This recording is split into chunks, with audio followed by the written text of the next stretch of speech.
歡迎翻到嚟黑卡蒂深夜電台。喺月光同十字路口之間，我哋一齊嚟探索魔法、靈魂同埋人生嘅選擇。今晚我想同你傾下出生時嗰刻嘅星盤，到底係咪決定咗你嘅一生？咁好多時候啦，即係我哋講占星咧，咁大家對占星嘅理解都會覺得係我哋嘅星盤其實斷定咗我哋嘅整個人生咯，係一種斷命嘅一種特性。有啲似中式嘅，我哋講例如八字啊、紫微斗數啊，係一啲比較好硬邦邦，即係嗰樣嘢就只可以係咁樣嘅存在。咁到底出生嗰刻嘅星盤咧，係咪真係決定咗你嘅人生咧？係咪一生已經所有嘢已經預測晒出嚟啦？咁有啲人咧好常見地講咧，就係我係天蠍座，所以咧好自然我就會可能有一種妒忌嘅特性啦，或者可能有一種好情感波動好大、比較激動嘅一種特性。咁可能有啲人又會話咧，我係雙魚座，所以我比較感性，容易喊啦，可能容易即係比較有情緒嘅波動啦。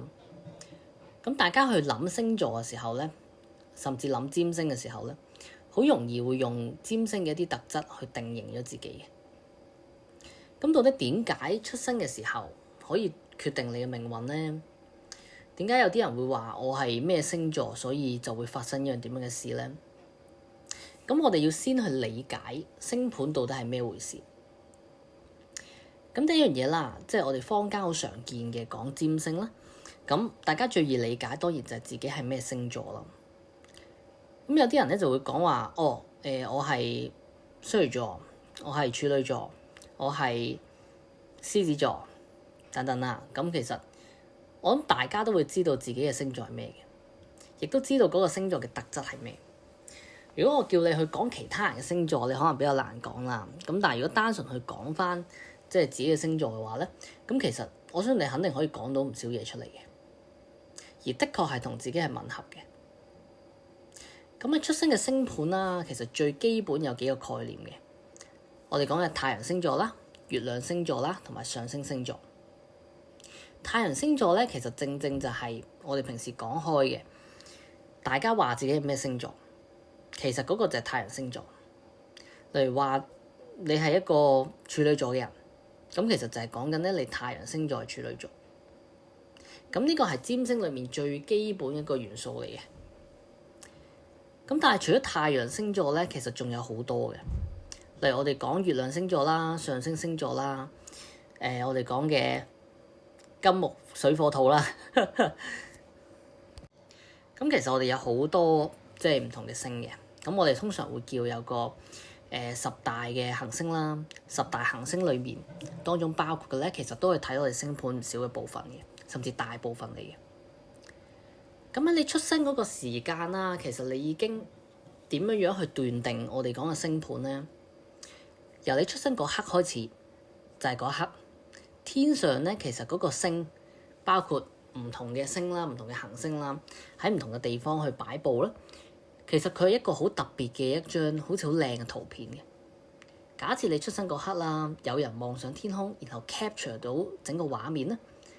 然後佢用一個即係畫圖畫去記錄落嚟，記錄翻整個星空嗰秒鐘發生咩事情，其實就係你嘅星盤。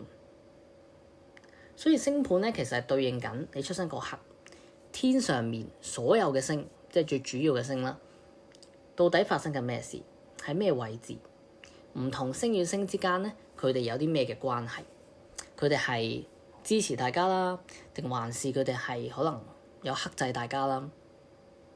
所以出生嘅時間咧，其實好重要嘅。因為出生時間如果你唔確定咧，其實你整個星盤咧，好多樣嘢都可以直情係亂晒龍，可以直情係唔一樣嘅。揾咗自己出生時間，然後而家好現代啦，唔需要再畫啦，咁我哋淨係可能擺個 app 度，其實就已經可以睇到完全自己嘅星盤啦。咁所以呢樣嘢啦，其實就係星盤嘅由來。咁占星學其實係咪一種宿命論咧？其實係咪代表即係因為天上嘅星空嗰刻係咁樣，所以我人生就係咁樣咧？到底原理係咩咧？好多人啦，其實會有個好大嘅誤解嘅，覺得占星咧就等於命中注定，即係因為我哋講即係嗰個星盤裡面係有呢樣嘢，所以咧我條命就只可以係咁樣樣啦。尤其是一啲推運啦，即係講緊唔同嘅流年運程啦，或者10年嘅大運啦。的確嘅有一樣嘢大家需要理解嘅，就係占星嚟講咧，其實如果你喺星盤上面有一啲特質，佢係會導致你性格都有呢種特質嘅，係一種共時性出現嘅。佢唔係一種因果，但係佢一種共時性。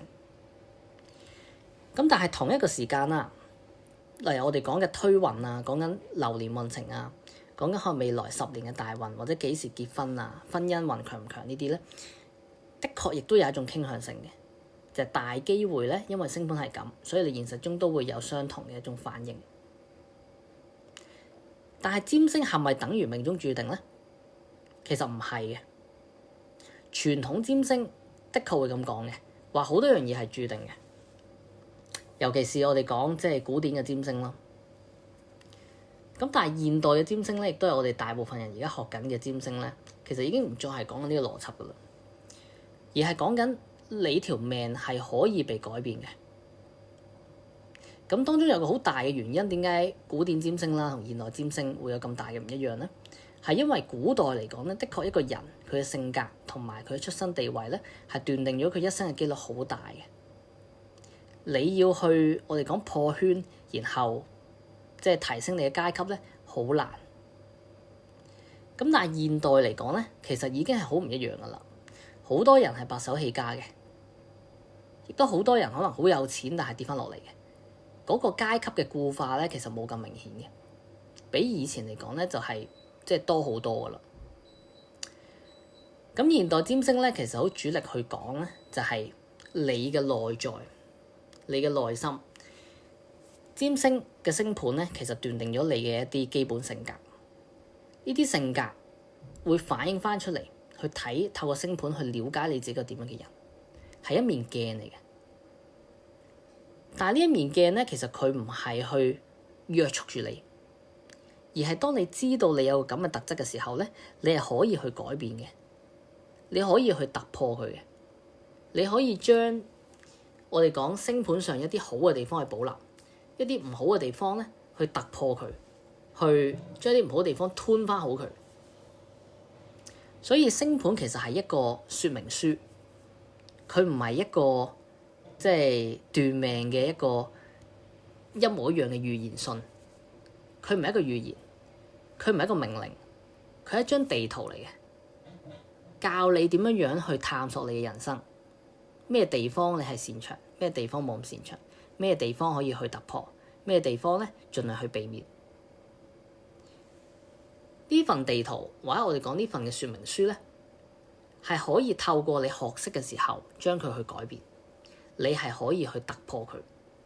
咁呢個亦都係我哋去教即係占星課程時候咧講一個好大嘅重點嚟嘅。咁啊，因為之前都有唔少客人即係報咗我哋占星課嘅客人啦。佢可能會問呢個問題嘅，占星呢樣嘢到底係咪一個固定，一個我哋講嘅命定論？點樣去突破？咁我哋嗰度都會詳細去講，就係占星嘅一個理論、一個原理啦。點樣針對去突破佢啦？咁呢個有興趣咧，可以即係去 WhatsApp 諮詢我哋啦。咁如果星盤係真嘅話咧，其實佢代表緊啲咩嘢？佢代表緊嘅係包括你嘅天賦啦。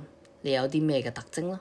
好似玩遊戲咧，其實你總係會有一份我哋講嘅，即係原始基礎值啊，即係可能一個五角形、六角形，邊一方面係勁啲嘅，嗰個即係角度比較大嘅，可能你有8分嘅武力值，跟住可能5分呢個精神力，可能4分係呢個人緣，可能跟住有個6分係生命力等等啦。咁其實就係等同嗰個咁嘅原始嘅技能樹啊，你嘅天賦喺裏面啦，你會預先知啦，你可以探索出自己嘅天賦啦，邊一個方面喺咩時間會特別擅長，特別可以去做啦。挑戰啦，有啲咩地方係你嘅挑戰啦？性格上你有啲咩嘅，我唔會話缺陷啦，我會話係即係有啲咩唔擅長嘅地方啦。性格嘅傾向你會做啲咩嘢，傾向你會點樣嘅形式去表達出嚟。仲有最重要就係你嘅人生課題，而人生課題的確係注定嘅。有一啲靈魂嘅課題，有啲人生嘅課題咧，你係避都避唔到嘅，唔可能避到嘅。但係你避唔到，唔代表你唔可以去做一啲嘢，令到你同嗰個課題去超越嗰個課題，去擁抱嗰個課題。你係可以去突破呢個課題嘅，前提係你願意去擁抱翻我哋所講嘅人生課題。預先知道嘅時候咧，你可以針對去應付，針對去學識佢，因為呢啲係你嚟之前啦，喺靈魂層面已經揀好咗嘅嘢嚟嘅。有啲嘢係喐唔到嘅，星盤裡面係睇到邊啲嘢喐唔到，亦都睇到邊啲嘢係可以喐嘅。所以星盤其實唔係一個限制，而係點樣去認識你自己，點樣去突破你自己，去建立屬於你自己人生。咁仲有一個好大嘅關鍵咧，亦都係好多人即係點解講占星咁準咧？係因為你嘅性格係唔能夠輕易改變嘅，好多人都冇辦法改變到自己嘅。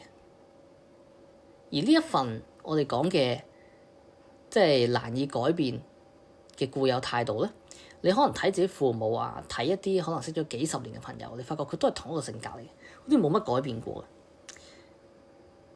所以佢可以沙盤推演出咧，由占星嘅時候去睇到其實佢未來可能50年嘅人生係點樣樣。因為如果佢唔改變嘅話咧，好容易你已經可以睇到成個套路啊，係點樣樣行嘅。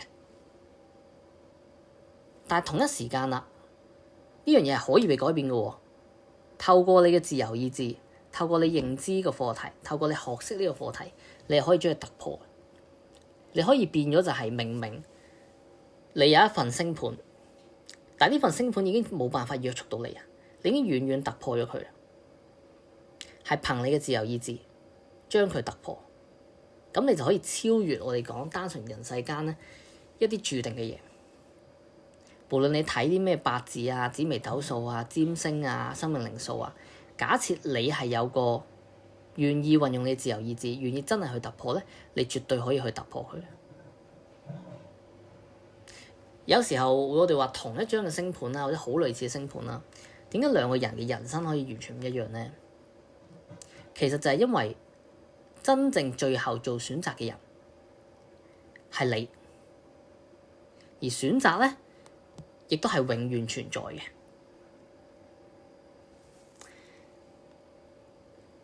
星星啦，亦都包括我哋講嘅星空啦，佢照亮咗你嘅道路。